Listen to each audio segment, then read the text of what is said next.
नमस्कार, बहुत स्वागत है आपका। आप देख रहे हैं शिव पुराण उपाय। अगर आप हमसे अभी अभी जुड़े हैं तो प्लीज़ चैनल को सब्सक्राइब कर लें और पसंद आए तो वीडियो को लाइक करें। कमेंट में हर हर महादेव जरूर लिखें।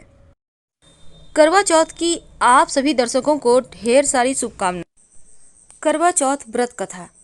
एक बार गणेश जी एक छोटे बालक के रूप में चिमटी में चावल और चमचे में दूध लेकर निकले।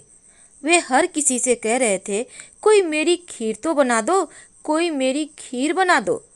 एक बुढ़िया बैठी थी, उसने कहा, ला मैं बना दूं। वह छोटा सा बर्तन चढ़ाने लगी। तब गणेश जी कहते हैं कि दादी माँ, छोटी सी भगोनी मत चढ़ाओ, तुम्हारे घर में जो सबसे बड़ा चरू हो वही चढ़ा दो। बुढ़िया ने वही चढ़ा दिया। अब वह देखती रह गई कि वह तो पूरा भर गया है। गणेश जी ने कहा, दादी माँ, मैं नहा कर आता हूँ। खीर तैयार हो गई तो बुढ़िया के पोते पोती खीर खाने के लिए रोने लगे। तब बुढ़िया ने कहा कि गणेश जी आपके भोग लगना, कहकर चूल्हे में थोड़ी सी खीर डाली और कटोरे भर भर कर बच्चों को दे दी।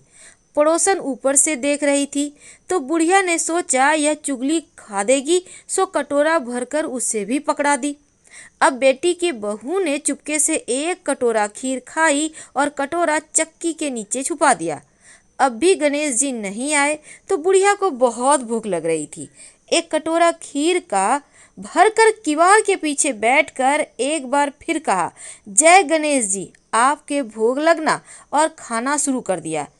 तभी गणेश जी आ गए तो बुढ़िया कहती है, आरे गणेशया, खीर खा ले, मैं तो तेरे ही राह देख रही थी। तब गणेश जी ने कहा, दादी माँ, मैंने तो खीर खा ली। बुढ़िया ने कहा, कब खाई? गणेश जी ने कहा, जब तेरे पोते पोती ने खाई तब खाई, जब तेरी पड़ोसन ने खाई तब खाई, जब तेरी बहू ने खाई तब खाई, और जब तूने खाई तो पेट पूरा ही भर गया।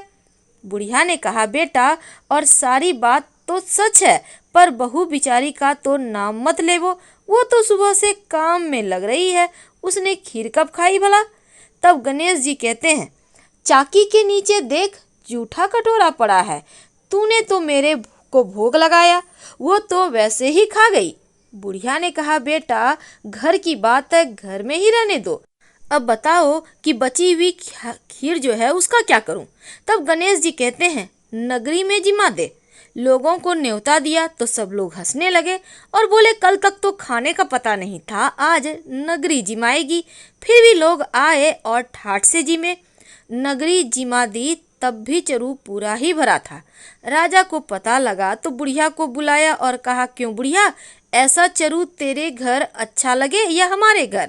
बुढ़िया ने कहा कि राजा जी आप ले लो। राजा जी ने खीर का चरू महल में मंगा लिया। लाते ही खीर में कीड़े मकोड़े बिच्छू कंसले हो गए और दुर्गंध आने लगी। तो राजा जी ने कहा, बुढ़िया, चरू वापस ले जा, जा, तुझे हमने दिया। बुढ़िया ने कहा, राजा जी आप देते तो पहले भी कभी देते थे, पर चरा तो मेरे गणेश जी ने दिया है। बुढ़िया ने चरा वापस लिया, लेते ही सुगंधित खीर हो गई। अब घर आकर बुढ़िया ने गणेश जी से पूछा कि बची हुई खीर का क्या करूं?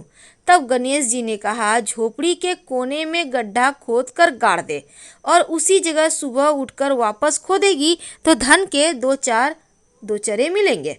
ऐसा कहकर गणेश जी अंतर्ध्यान हो गए और जाते समय झोपड़ी के लात मारते गए तो झोपड़ी के स्थान पर महल हो गया। अब सुबह बहू ने फावड़ा लेकर पूरे घर को खोद दिया तो कुछ भी नहीं मिला। तो बहू ने कहा, सासू जी, थारो गणेश जी तो झूठो है। सास ने कहा, बहू, हमारो गणेश जी झूठो तो नहीं है, ला मैं देखूं। और वह सुई लेकर खोदने लगी तो टन टन करते दो धन के चरे निकल आए। बहू ने कहा, सासू जी, गणेश जी तो साचे हुए। सास ने कहा, गणेश जी तो भावना के भूखे हैं। हे गणेश जी, जैसा तुमने बुढ़िया को दिया वैसे ही सबको देना, और कहानी कहने वाले, हुंकारा भरने वाले, कहानी सुनने वाले सबको देना। हर हर महा